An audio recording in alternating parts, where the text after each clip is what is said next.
सहज ही अपनी ओर हम चले वतन की ओर।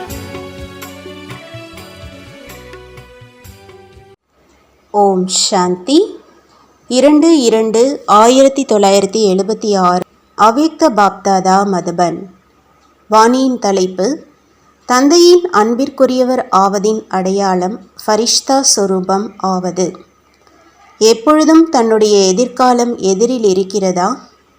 பொறுப்பாளராகியிருக்கும் ஆத்மாக்கள் எவ்வளவு தன்னுடைய எதிர்காலத்தை எப்பொழுதும் எதிரில் வைப்பார்களோ அந்த அளவு மற்ற ஆத்மாக்களுக்கும் தன்னுடைய எதிர்காலத்தை உருவாக்கக்கூடிய தூண்டுதலை கொடுக்க முடியும்.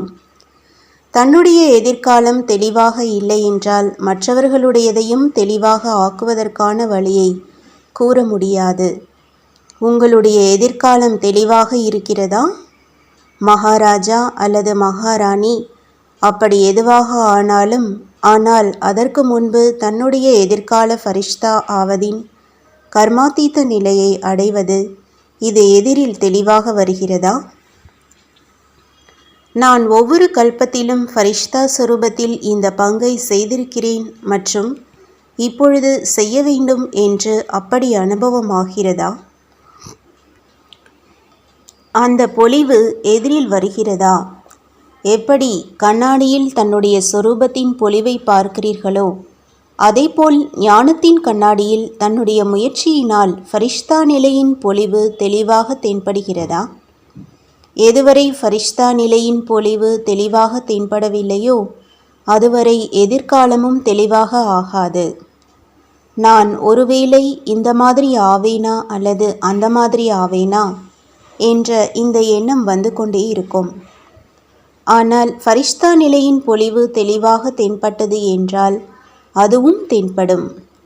அப்படி அது தென்படுகிறதா அல்லது இப்பொழுது முந்தானைக்குள் மறைந்திருக்கிறதா?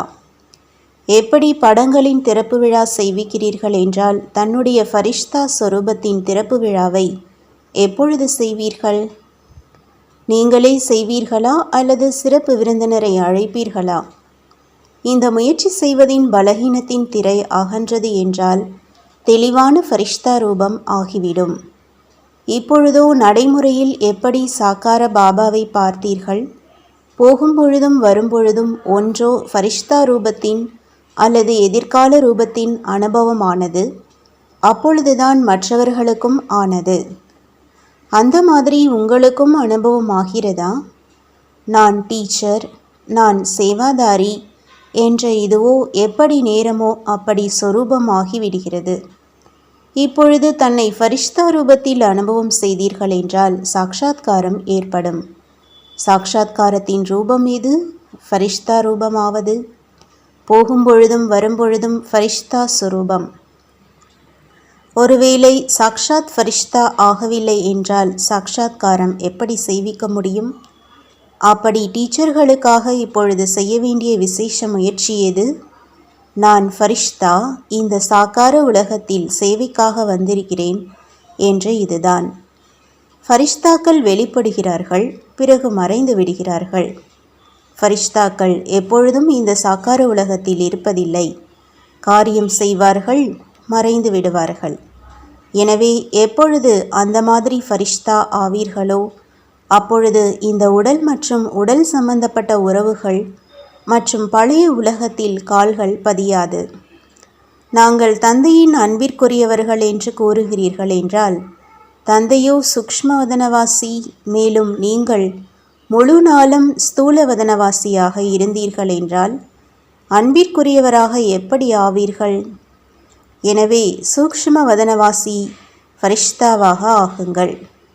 அனைத்து ஈர்ப்புகள் அல்லது பற்றுதல்களின் உறவுகள் மற்றும் வழிகளை மூடுங்கள். அப்பொழுதுதான் நீங்கள் அன்பிற்குரியவர்கள் மற்றும் அன்பானவர்கள் என்று கூறுவோம். இங்கே இவ்வுலகில் இருந்த போதிலும் இல்லாமல் இருப்பது. இதுதான் கடைசி நிலை. விசேஷமாக சேவைக்காக பொறுப்பாளராகி இருக்கிறீர்கள் என்றால் முயற்சி செய்வதிலும் விசேஷம் இருக்க வேண்டும். எப்பொழுது மற்றவர்களுக்கும் நீங்கள் போகும்போதும் வரும்போதும் இவர்கள் ஃபரிஷ்தாக்கள் என்ற அனுபவம் ஏற்படுமோ அப்பொழுதுதான் மற்றவர்களும் பிரேரணையை எடுக்க முடியும். ஒருவேளை சாக்கார உலகத்தின் நினைவிலிருந்து விலகிவிட்டீர்கள் என்றால் சின்ன சின்ன விஷயங்களில் நேரத்தை வீணாக்குகிறீர்கள் இல்லையா? அது இருக்காது. எனவே இப்பொழுது ஹை ஜம்ப் செய்யுங்கள். சாக்கார உலகத்தில் இருந்து முற்றிலும் ஃபரிஷ்தாக்களின் உலகத்தில் மற்றும் ஃபரிஷ்தா சொரூபத்தில் சென்று விடுவது இதைத்தான் ஹை ஜம்ப் என்று கூறுவது. எனவே சின்ன சின்ன விஷயங்கள் இருந்தால் அழகல்ல. இதுதான் தந்தையின் விசேஷ பரிசாகும். பரிசை பெறுவது என்றால் ஃபரிஷ்தா சொரூபம் ஆவது. அப்படி தந்தையும் இந்த ஃபரிஷ்தா சொரூப படத்தை பரிசாக கொடுக்கிறார். இந்த பரிசினால் பழைய விஷயங்கள் அனைத்தும் முடிந்துவிடும். ஏன் மற்றும் என்ன என்று மீண்டும் மீண்டும் சொல்லிக்கொண்டே இருக்காதீர்கள். நிர்ணய சக்தி, பகுத்தறியும் சக்தி, பரிவர்த்தனை சக்தி, எப்பொழுது இந்த 3 சக்திகளும் இருக்கும் என்றால்தான் ஒவ்வொருவருக்கும் குஷியான செய்தியை கூறுவீர்கள்.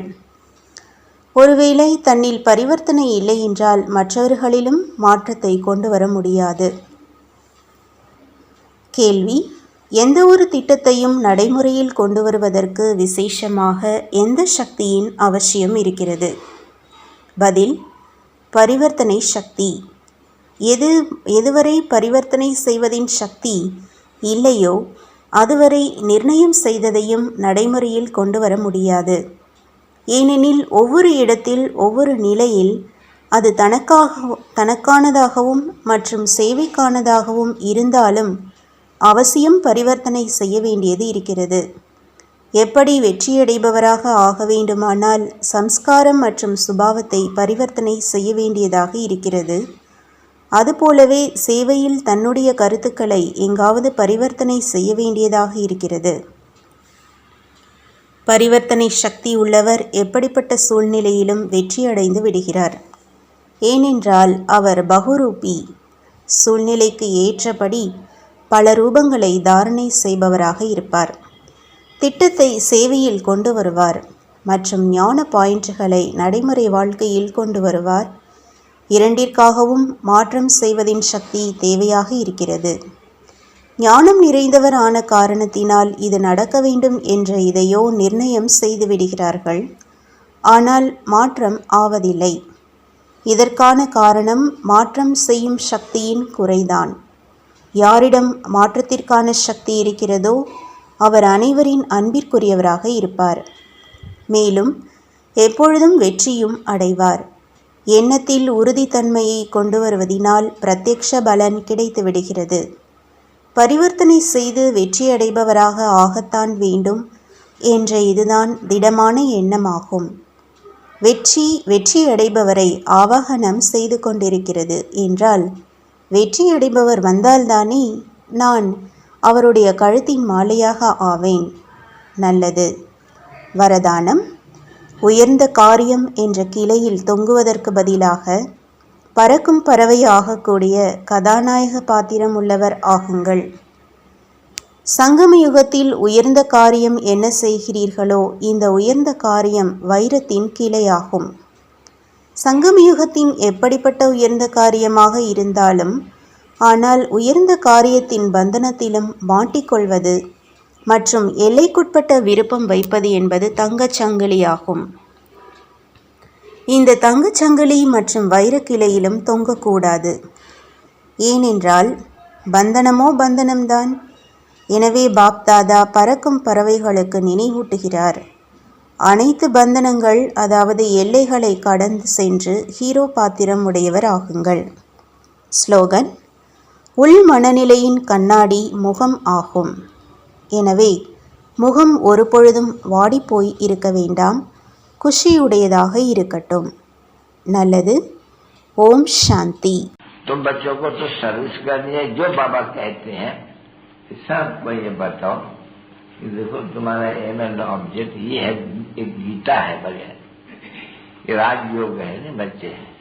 कैसे है राजयोग? बिल्कुल सहज है कि बाप को याद करो तो ये वैसा मिलेगा तुमको। ओम शांति।